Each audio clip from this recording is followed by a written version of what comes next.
وادی نیلم میں گزشتہ رات کی برفباری نے ہر طرف سفید رنگ بکھیر دیے ہیں۔ برفباری سے بالائی وادی نیلم کی رابطہ سڑکیں بند ہو گئیں۔ انتظامیہ نے بالائی علاقوں میں آنے والے سیاحوں کو احتیاطی تدابیر اختیار کرنے کی بھی ہدایات جاری کر دی ہیں۔ مزید بتا رہے ہیں آفتاب مغل۔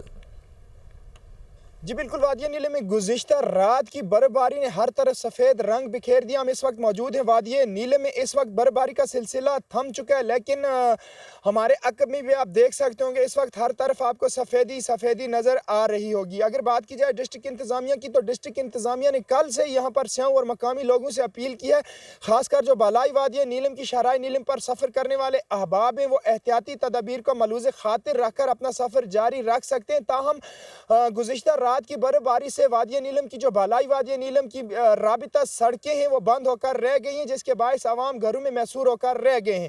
اس طرح اگر بات کی جائے درجہ حرارت کی، تو درجہ حرارت موسم خشک ہونے کے ساتھ ساتھ ہی جو ہے گر چکا ہے۔ یہاں پر 8 مقام میں -5، شاردہ میں -8، بالائی وادی نیلم گریز میں -22 ریکارڈ کیا گیا ہے۔ موسم کا حال بتانے والوں کے مطابق اگلے 24 گھنٹے تک وادی نیلم میں موسم خشک اور صاف رہنے کا امکان ظاہر کیا گیا ہے۔ جی